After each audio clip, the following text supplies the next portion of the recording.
Welcome, everyone, to the Better Love Movement podcast, where you will finally learn how to intentionally do dating and relationships right.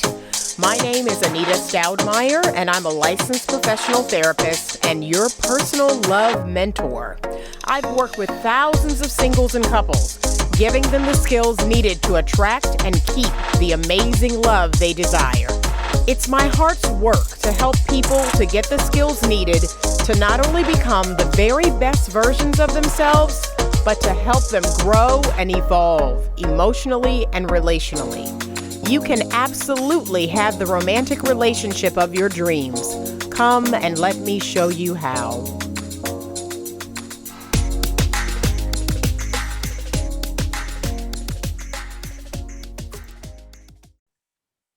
Hello, everyone, and welcome to the Better Love Movement podcast. This is episode number 107, and it is entitled, How Can Women Win with Men? So today I have a very special guest joining me. Remember, ladies, it is January. It is Man Crush Month. So every January, I like to have male guests on the show giving us their perspective on this dating and relationship game. And so I utilize the month of January to kind of kick off the year. We're going to listen to a bunch of guys and really take in what they have to tell us. So today I am talking with Terry Deron of Hoe To Husband Podcast and his own platform. Terry Deron is an up-and-coming author. He's a public speaker, a certified relationship coach, and a podcast host with a great deal of experience with dating and relationships. His debut novel, Game Recognized Game, highlights the games men and women play while casually dating and some of the negative repercussions that can result from it. And his latest book, It's Not That Complicated, How Real Men Feel About Sex, Love, and Relationships, gives women a detailed look into how most of the men they consider to be husband and father material approach women and dating altogether. Welcome, Terry. Thank you. I appreciate you having me on. Yes, thank you so much. Okay, so let's jump right in. I'd like to talk a little bit about the Hoe To Husband podcast. I'd love it if you could tell me a little bit about that, how you started it, the guys that you do that show with. Well, I've been podcasting for a couple years now. That was really an extension or evolution of me using social media and Instagram. I decided to create a podcast so that my audience could have access to my content, you know, where they could consume it wherever is best for them, whether that's in the car, at their desk, or whatever the case may be. Mm-hmm. And so I did some rebranding. The podcast used to be called More Than Love. And I just thought it was, I only named it that because I wanted a female guest and I wanted to kind of appeal to females. Mm-hmm. But I decided to do some rebranding and I came up with the name, the Hoe To Husband name, because that really represents me really to a T. Okay. I was very promiscuous and very successful with women, and I communicate a lot better than the average guy. So I can articulate and explain things better than the average guy can. So my platform really provides two things. I'm able to give an authentic male perspective from the men that women actually really want to be with and date. I really think it's kind of useful to try to give generic, try to speak for all men. Mm-hmm. I only speak for men that have been very successful with women without lying or deceiving them. They're successful because lots of women like them and they understand women enough to be successful. And so the Hoe To Husband, I've been married almost 20 years. Mm-hmm. So I'm able to give both perspectives on what it's like or what makes a man successful when he's single and what it takes to actually establish and maintain a healthy relationship. And I can even speak from the perspective of being in an unhappy relationship where a man cheats. So my perspective, and also I'm a former teacher. So it just kind of like the right, recipe of personal and dating experience to give me a very valid perspective that I'm able to share with the world and help people improve their dating experiences. Okay. So would you say Hoe To Husband, the podcast, is it for guys? Is it for girls? Is it for everybody? It's really for everybody. Okay. The perspectives that we provide, we have three different guys, so we Hmm. have slightly different perspectives. I'm the married guy, the other two guys are single, etc. But we talk about dating and relationship topics. So I just want to make sure that we're given an accurate perspective of what men actually speak. I mean, experience dating women, Hmm. and I try to open up my platform to be able to get other professionals, coaches, etc., to come on and give them a platform to be able to spit some game to my viewers or listeners for free. So you never know what the conversation is going to be about, but it's always going to be entertaining. So I think it's for men and women. I think that's kind of why we're getting the traction we're getting. Okay, cool. Yeah, I have watched it quite, I have listened to and watched on Instagram quite a bit. And you've had a lot of different guests on your show with a lot of different perspectives, which is kind of neat. And I know a lot of some of the influencers who've been on the show. So it's interesting. It's a good conversation that we need to have, and you all tackle a lot of topics that are current, and relevant, things that are going on out there in the world. So that's always neat. Yeah, I love the freedom that comes with it. You can Mhm. talk about a post somebody just happened to screenshot or send to Right. you, or something that goes viral. It gives you the ability and the flexibility to talk about a lot of different things without censorship and somebody trying to control the conversation. Okay, cool, cool.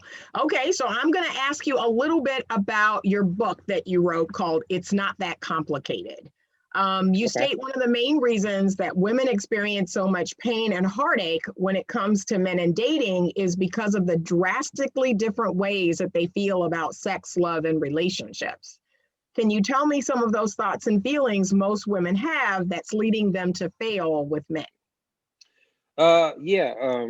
A lot of the ways women evaluate themselves, their perspectives of themselves don't really represent the men that they date and the experiences those men have with those women. And so it creates a sense of entitlement that a lot of guys complain about and have to deal with. The approaches to dating that a lot of those women have don't really match with reality. They're sitting around waiting for Prince Charming to come sweep them off their feet, and Mm-hmm. that's not really how things work in the real world. So a lot of the things that they think and expect to happen, and the ways that they evaluate men and make their decision on who to date, it's really based off assumptions, myths, and feelings for the most Right, part. So right. that's like you would make no business decision based on that. But women make their dating decisions primarily based off those things. So when you sit back and let women explain to you how they chose this baby daddy or how they chose to Right. marry this person, you come away like, man, women really think like this, like Yeah. so that's kind of what prompted me to even start the whole relationship advice stuff. It was just seeing how clueless the women that I came in contact were about how real men thought and operated. Yeah. You also say in your book, worrying about someone else's happiness is always going to compromise your own. If you put their feelings before yours, then you can't blame anybody but yourself for the outcome of the situation. What can women do to start putting what they want and need first?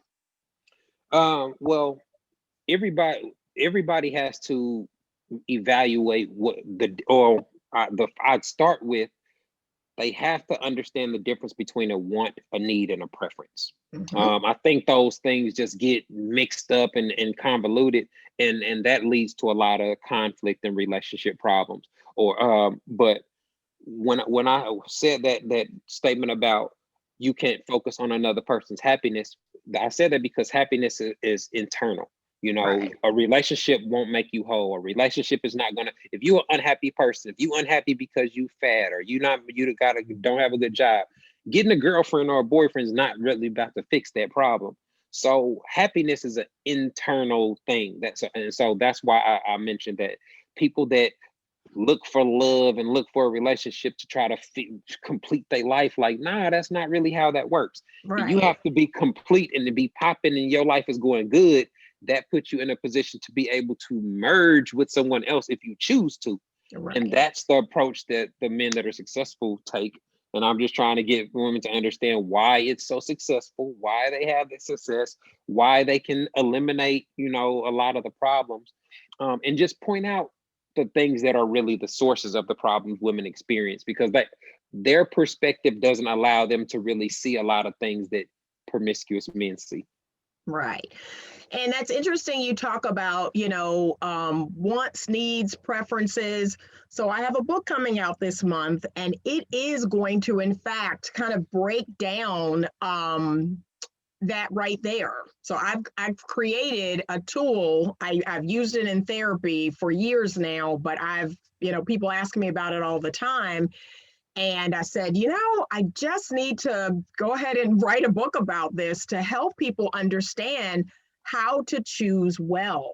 So I have a 2-part formula, very simple, but it's a theory I've had for years, where there's really only 2 things necessary for men and women to have healthy, happy, fulfilling, long-term relationships or marriages. There's 2 things that need to happen.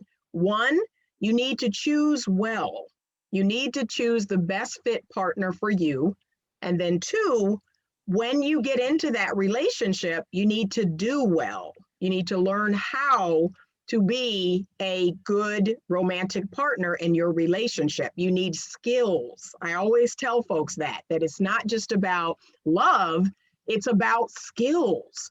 A lot of people don't have good relationship skills, good listening skills, conflict resolution skills, time management skills. They just don't have good skills, and they think love is all they need. Love is enough.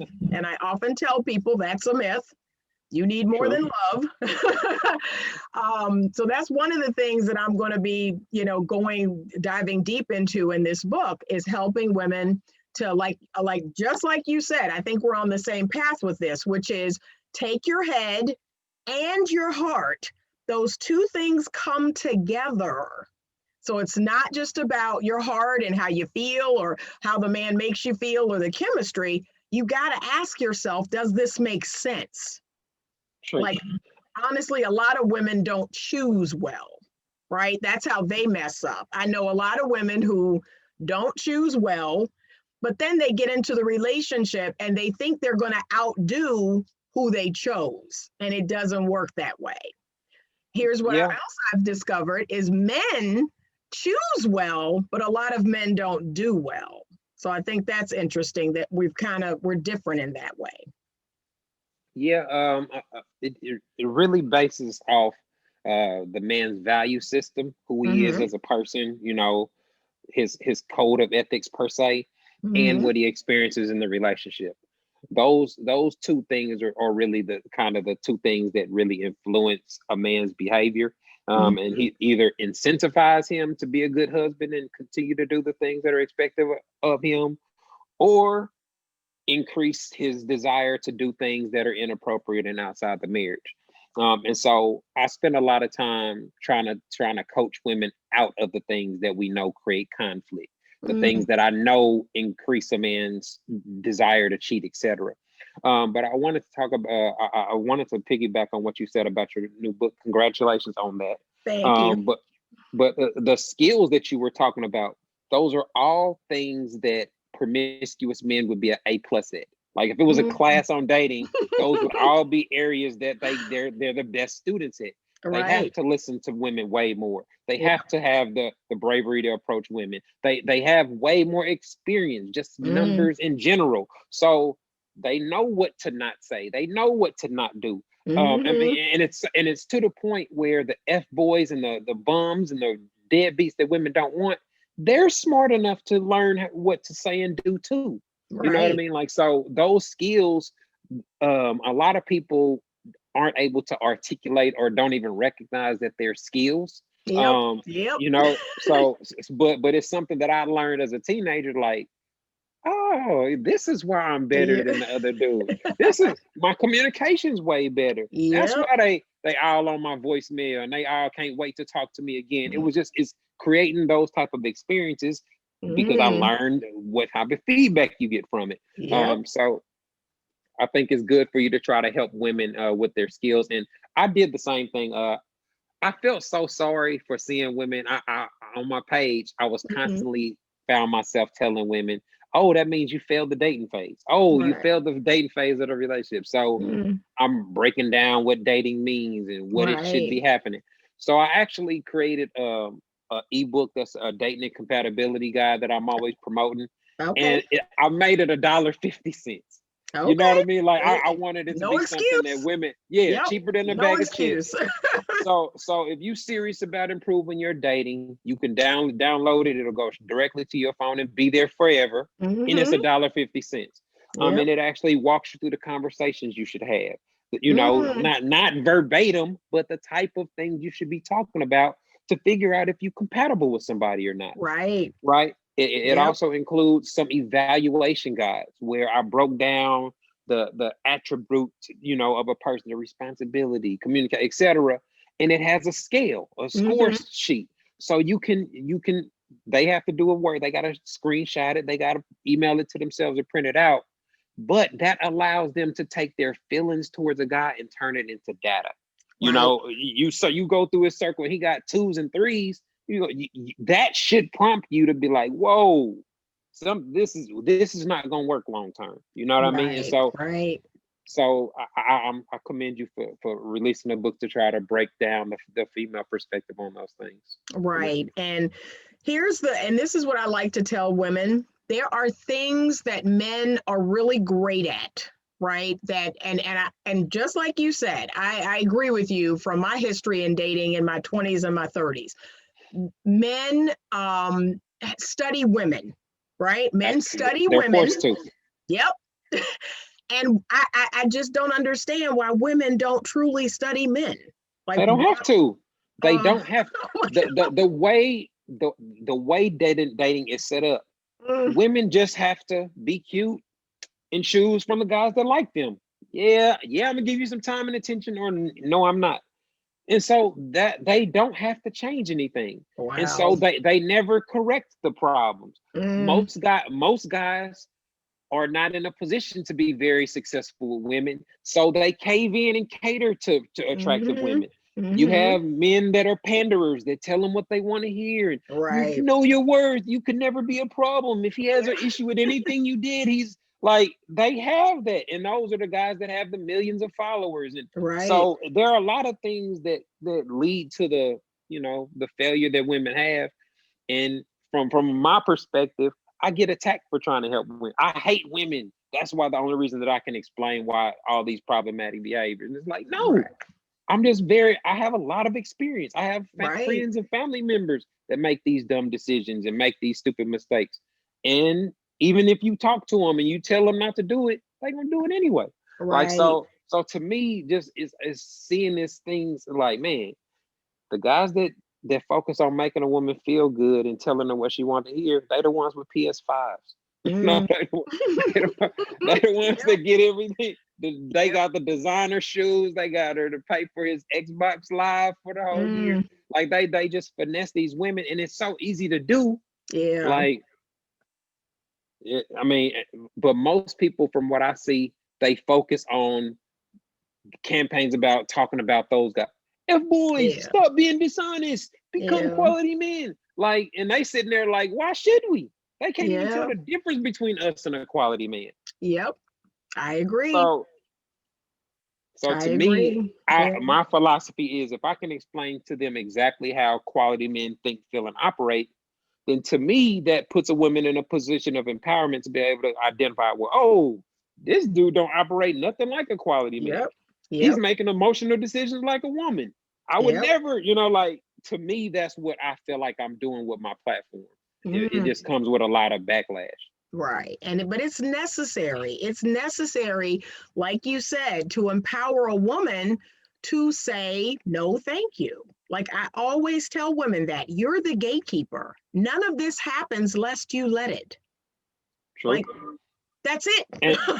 And so another aspect of that, though, is a lot of women don't realize what the guy that they want, the handsome, fun, professional, but still could come to the barbecue. Right. Like the husband material men, they don't have to deal with toxic women. They may sleep with you, they may give you some time and attention and some pipe, but that's not a big deal to them. Right. They're not going to wife you up.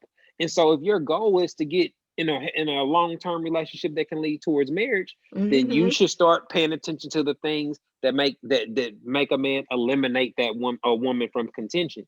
Right. And a lot of women don't want to hear that part. Yeah, they don't. I see it on my platform as well. So I have to agree with you on that one. Wow. Okay, so this past year, we experienced this huge divide between men and women. So I've been asking everyone this question because I want lots of different perspective on this gender war, this gender war that we seem to be in last year. And men, saying, the women are the problem. They're talking about female nature, and then the women, they're growing tired of dating and trying to deal with the men. I've heard lots of men say that marriage no longer benefits them. So I'd be curious as to what your take is on all of this. I certainly understand the guy's perspective on it. Some guys are really extreme, like the MGTOW, the MGTOW, however you pronounce it. Yep. They're pretty extreme, but I understand why they feel that way and why they take that approach. As far as the gender war, I don't think it's necessary. It gets framed like that because a lot of women it seems like when you try to explain to them what's going wrong or why they're failing or not having success, they want to tell you why men ain't having success. Yep. Yeah. And they try to make it this argument like we all failing together, and men are sitting here like, no, we're not. Our biggest issue is only sleeping with one woman or struggling to be faithful to one woman. That's not failure. Right. It's not failure from the male perspective. Right. You know what I mean? Like, so when that's what it like the whole gender war thing is really just like, it feels like a deflection campaign where it's like women don't want to talk about what the real problems are. We just gonna talk about stuff we dislike about men or things that they want men to change. And from a male perspective, it's like, why would men change and start doing things the way women want them to when we see the rate of success women have? Right. Women file for divorce more, they complain more, they have a more sense of entitlement, and they don't have to I just put up a post last week about who has to do more, put in more effort for dating. And there are literally hundreds of women that claim that they have to put in more work than men do. Right. So it just shows you how warped their perception of the dating world is. Like, okay, so when we talk about a woman, dressing sexy for men, no, I dress that way for me. Right. I don't do nothing for a man. Right. But when we talk about who got to put in more effort for dating, we got to get dressed, we got to get lashes, so it's like, oh, okay, I get it. You want to just be able to manipulate any discussion however you see fit. Right. So it's just social media commentary that it's really not gonna help either way, but it'll keep your comments popping when you have that kind of male versus female thing. Right. As far as marriage in 2020 though, I got married in 2004 at 25. And if my marriage ever failed or if I became single again, I don't think I would get married again. Okay. With my income level and my lifestyle, I would just be great Hall of Fame bachelor type of guy. You know what I mean? On a dating scene. And a lot of the men women feel that way.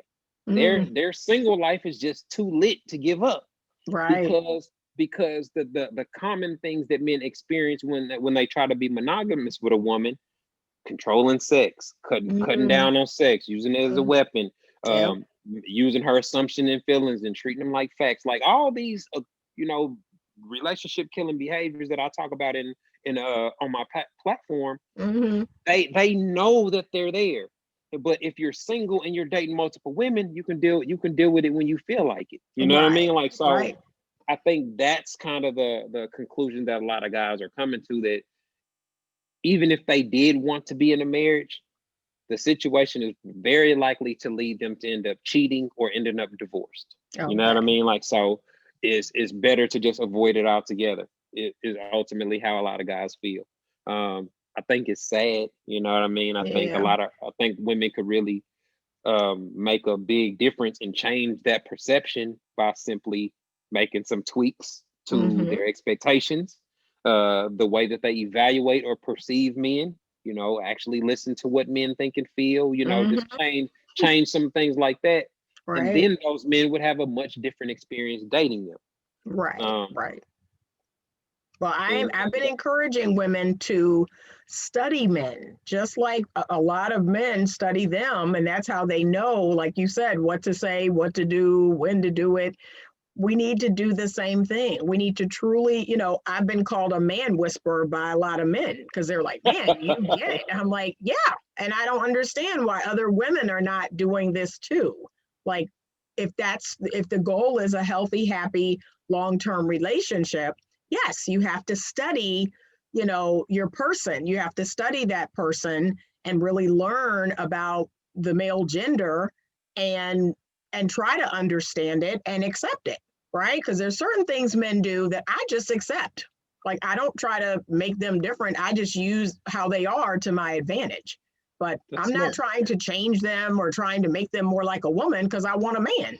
So you get it. You actually do get it. That, you know, that was the reason when I came across your content, like, when I come across a woman that gets it, it's like y'all glowing and, you know, like sparkling, because it's rare. You know, it is rare. My wife was raised by her father, so she gets a lot, you know, the logical aspect of life or whatnot, and so that made her, you know, a wife candidate. But it's not to say that she hasn't done things that I'd be posting about. Yeah, early on. But as you grow, as you learn from past experience, oh man, I ain't gonna do that because that's gonna create a conflict. Right. A lot of women don't seem to learn anything from their dating experiences. They can just say, "Oh, I just cut them off because I know my worth." Right. They get to talking cliches that everybody can define themselves, that Right. don't have a real meaning, or they just want to pick parts of the meaning. So it's like, well, they Steve Harvey's and them talk to them in cliches. So that's what they want. That's all they want to hear. They want to hear that they need to be spoiled, what they deserve, what they entitled to. And men are like, all right, well, keep that mentality, sis. You know, it's not hurting us. We succeed in reaching our relationship goals. Right. And most guys view marriage and kids as optional anyway. So if it happens, cool. If it don't, well, I'm just gonna have more money to spend on shoes and clothes and stock and whatever else I want to do. Yep. So they're not giving up on dating. They're not sitting around, I hate 20. I'm not even dating in 2021. Like, you ain't seeing no man post it. Right. Yep. Oh boy. Yeah, it's so we're gonna see what happens moving forward. I'm trying to remain hopeful. I'm working with the women on my side, so that's what my platform is for. It. Right. To help the women. Yeah, but thank you. Well, I definitely appreciate you having me on. I really enjoy conversations like this. Yeah, so thank you so much for doing the show. Tell me a little bit about what you'd like to promote. You already talked to me about the dating guide that you have, that there's no excuse why people wouldn't get that, because I mean, my gosh, it's everybody should have it. Anything else you want to promote or tell us about? Well, yeah, all of my content is available online at terryderon.com. That's TerryDeron.com. I'm going to be I'm in the final stages of developing my Terry Deron app, where I'll be able to provide my exclusive content or whatnot. So keep your eyes posted for the Terry Deron app. That'll be coming soon, where they'll be able to book sessions with me, and you know, I'll also be having polls and surveys that are very, you know, dating or sexual specific. Where I'll be collecting I'll be able to come up. I'm going to be getting data to support my platform. So that instead of just me talking about it, I can say, well, 81% of men said this, Right. 80, so I'm stepping my game up in 2021. So just be on the lookout for that. Okay, cool. All right. So if you all want to connect with Terry, I believe you can do so through Instagram for sure. That's where we are connected. Terry, what other social media do you have or website? Yeah, I have my main website, terryderon.com, but I'm on Facebook and Twitter, but I just kind of like share posts to those other platforms. Okay. I just got my invite to Clubhouse. Okay. So I'm gonna be doing I'm still a rookie in the Clubhouse. Okay. So I'm working. I also have a YouTube channel with lots of content.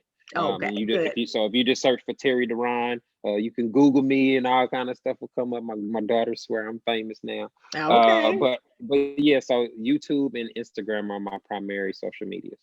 Okay, great. Thank you so much for being on the show today. Lovelies, thank you for joining me.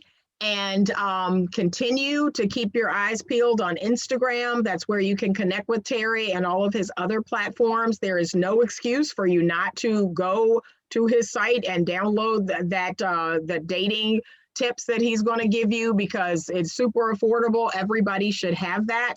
Ladies, you know what I say. You need to learn men. You need to learn about them.